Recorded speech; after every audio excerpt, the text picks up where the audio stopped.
Good morning दोस्तों। एक बहुत ही प्यारी सुबह के साथ आप लोग यहाँ इस वीडियो पे पहुँचे हैं। इस बात का प्रूफ है कि आपने बहुत दर्द झेला है और बहुत सफरिंग देखी है और बहुत सारे वीडियोस देखे हैं, पूरा यूट्यूब खंगाला है, नेट पे तरह तरह के ब्लॉग पढ़े हैं, है ना, लोगों के एक्सपीरियंस देखे हैं और फिर भी आप दर्द में हैं।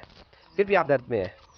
अपना दर्द आप किसी के साथ शेयर नहीं कर सकते क्योंकि लोग समझते नहीं हैं, है ना। आप अपनी लाइफ नॉर्मल तरीके से जी नहीं पा रहे हैं क्योंकि आप दर्द में हैं। दर्द, जकड़न, स्टिफनेस, रेंज ऑफ मोशन कम होना, मैं इन सब से गुजर चुका हूँ और अभी भी रिकवर हो रहा हूँ। बट आपके लिए एक बहुत ही गुड न्यूज़ है कि पहले तो आप ये जान लीजिए कि आप बिल्कुल ठीक हैं। आपके स्पाइन में, आपकी बैक में कोई प्रॉब्लम नहीं है। वो एक नॉर्मल, बिल्कुल नॉर्मल है। चाहे आपने कितने एक्सरे देखे हो, कितने एमआरआई आपकी वीडियो ने बोला वो देखो, वो डिस्क बल्ज है, वो डिस्क हर्निएशन है, रीजनरेशन है, फॉरगेट अबाउट दैट। ठीक है, कुछ नहीं है वो जस्ट एक नॉर्मल एजिंग प्रोसेस है। क्योंकि जिस अप्रोच की मैं आपसे बात कर रहा हूँ, माइंड बॉडी अप्रोच, जिसको टीएमएस बोला जाता है, टेंशन मायोसाइटिस सिंड्रोम, मींस कि जितना भी दर्द आप महसूस कर रहे हो ये सारा क्या है, ये सारा आपके ब्रेन से ओरिजिनेट हो रहा है। ब्रेन थोड़ा सा ऑक्सीजन डेप्रीवेशन कर रहा है, उस मसल के आसपास ऑक्सीजन की सप्लाई थोड़ी सी कम कर रहा है, जिससे आपको दर्द हो रहा है, स्टिफनेस हो रही है। और ये मैं नहीं कह रहा हूँ, ये अमेरिका के एक बहुत ही रिनॉन्ड डॉक्टर रहे हैं, डॉक्टर जॉन सार्नो, एमडी रहे हैं, जिन्होंने सालों सालों तक बैक पेन के पेशेंट्स को डील किया और अपनी अप्रोच से ठीक किया है। बोलने को तो वो मेडिसिन के डॉक्टर थे, बट उन्होंने अपनी रैम से हटके काम किया है कि ऐसे कोई भी आप किसी भी ऑस्टियोपैथ के आप पास जाओगे, है ना, हड्डियों के डॉक्टर के पास या फिजियोथेरेपिस्ट के पास, वो बोलेंगे देखो यहाँ पे कुछ स्ट्रक्चरल प्रॉब्लम है, आपका मस्कुलर इम्बैलेंस है या डिस्क प्रॉब्लम है, इसकी वजह से दर्द है।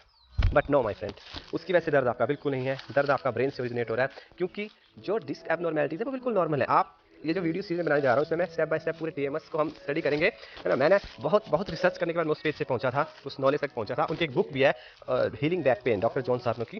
लोग, आप मानोगे नहीं, हजारों लोग उस बुक को पढ़ने से ठीक हो गए क्योंकि उनको पता लग गया उनके ब्रेन में क्या गलत है। आपको सिर्फ पहचानना हो क्या रहा है। क्यों? क्योंकि आपको जितना भी दर्द है ना, चलो ये वीडियो तक पहुंचा, आपने कभी भी नोटिस किया होगा आपका दर्द कांस्टेंट नहीं है। फिजिकल प्रॉब्लम की वजह से होता है तो वो हर टाइम एक जैसा रहता है, वो शिफ्ट होता है आपका दर्द सिचुएशंस के हिसाब से कम ज़्यादा होता है। आप स्ट्रेस में होते हो तो एकदम जकड़ जाते हो, है ना, ऐसा होता होगा आपके साथ। और कभी आपको लगता है नहीं मैं बिल्कुल नॉर्मल हूँ, कभी कभी आपका दर्द डिसअपियर हो जाता है। तो ऐसा क्यों हो रहा है? ऐसा इसलिए हो रहा है, कम ज़्यादा आपका पेन, क्योंकि ये सब कुछ माय फ्रेंड ब्रेन से शुरू हो रहा है। ब्रेन कंट्रोल कर रहा है उसको। क्या करना है, ब्रेन का खेल क्या है कि सबकॉन्शियस माइंड जो है हमारा, अगर आप ब्रेन और माइंड को अलग अलग भी कह सकते हो, है ना, माइंड कहना ज़्यादा अच्छा रहेगा, ब्रेन यूज़ करना मैं अब रिफ्रेन करूँगा ब्रेन यूज़ करने से, माइंड टर्म को हम यूज़ करेंगे। तो सबकॉन्शियस माइंड जो है हमारा, वो चाहता है कि उसके ऊपर कोई लोड ना जाए। तो टीएमएस जो मैं बोल रहा हूँ, टेंशन मायोसाइटिस सिंड्रोम, जिसके अंदर शरीर में अलग अलग हिस्से में दर्द होते हैं, लंबे समय तक, सालों साल दर्द बने रहते हैं। ऐसा क्यों?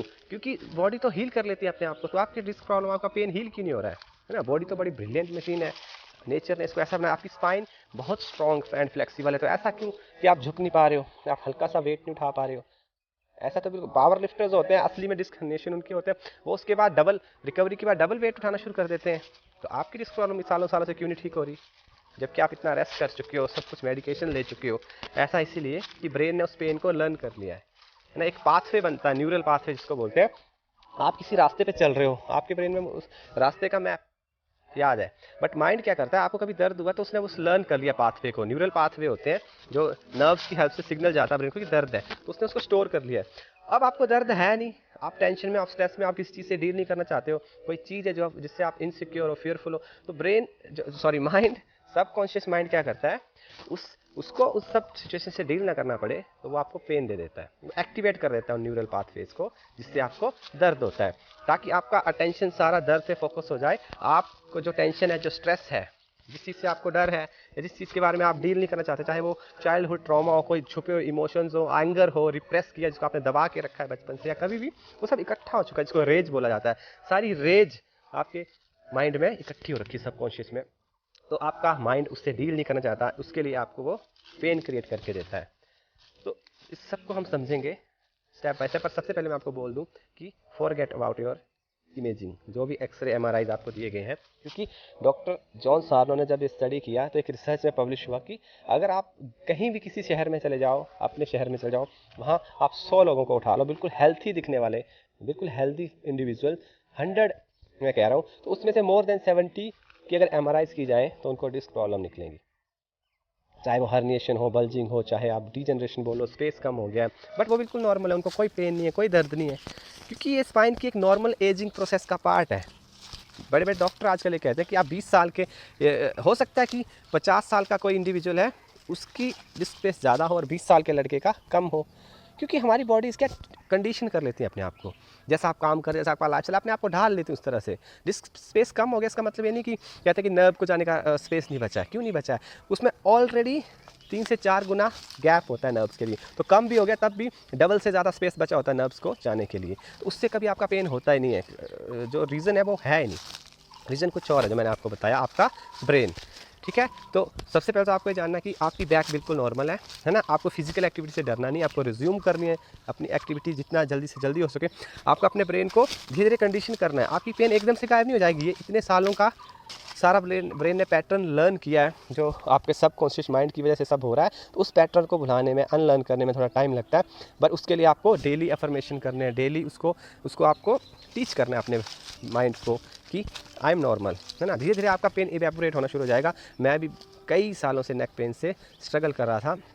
ठीक है, 2 बार पहले 5 साल पहले मेरे को एपिसोड हुआ था फर्स्ट, उसके बाद काफ़ी साल में नॉर्मल रहा। फिर सडनली लास्ट ईयर फिर से एक्यूट 3-4 मंथ का अटैक पड़ा, फिर से stiffness, pain, range of movement restriction हो गया। एकदम से मुझे लगा कि नहीं, एक्सरसाइज करने से हुआ है। आपको लगता है क्योंकि आपने पढ़ा है वेट उठाने से ऐसा हो जाएगा, वो करने से ऐसा हो जाएगा, तो आपका माइंड जो है वो वैसे ही करता है कि कुछ ना कुछ हुआ होगा, उसकी वजह से आपका पेन है। जबकि ऐसा बिल्कुल नहीं है ना। वो सारे पैटर्न उभर के दोबारा आ रहे हैं। आपको कोई सडनली दोबारा से कोई ट्रॉमा होगा, इमोशनल, फाइनेंशियल, पर्सनल, किसी भी टाइप का हो सकता है, या बचपन आपका सही नहीं गुजरा है, आपके घर में बीमारी की वजह से टेंशन थी, या फाइनेंशियल अनस्टेबिलिटी थी, है ना, या फिर अब्यूसिव पेरेंट, कुछ भी हो सकता है रीज़न।